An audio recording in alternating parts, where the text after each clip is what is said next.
ఈ వీడియో వచ్చేసి ఊరు నుంచి వచ్చిన తర్వాత రోజుదనమాట. అంటే మండే రోజుది. "అక్క నీకు ఇన్ని రోజులు తీరిందా పెట్టడానికి అంటారా?" ఏదోలెండి కొన్ని కొన్ని పనులు చేసుకుంటా ఒక్కోటొక్కోటి పెట్టుకుంటా వస్తాను.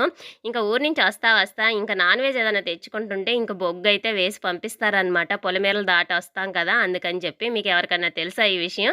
తెలిస్తే కామెంట్ సెక్షన్‌లో కామెంట్ చేసేసేయండి. ఇంక మామిడికాయ తురుము పచ్చడి, ఇంకా టమాటా పచ్చడి, ఇంకా చేపలనమాట తీసుకొచ్చింది. ఇదైతే ఎర్రగండండి. చెరలో పడుతున్నారని చెప్పి ఇంక మావయ్య అయితే తెప్పించారనమాట. కొన్ని ఊరి దగ్గరే కూర చేసింది. ఇంక తినేసి ఇంక మిగతా ముక్కలన్నిటికి కూడా ఉప్పు, పసుపు పూసేసి ఇలా డబ్బాలో పెట్టి ఇచ్చేసిందనమాట. ఫ్రిడ్జ్‌లో పెట్టుకొని కావాల్సినప్పుడు చేసుకొని తినమని చెప్పేసి. ఇంకా మా లడ్డు గారికి ఇష్టమైన కజ్జికాయలైతే చేశారనమాట. ఇంక నేను కొన్నే తీసుకొచ్చాను. వాడు 2 రోజులు తింటాడు. ఇంక వద్దని చెప్పేస్తాడనమాట.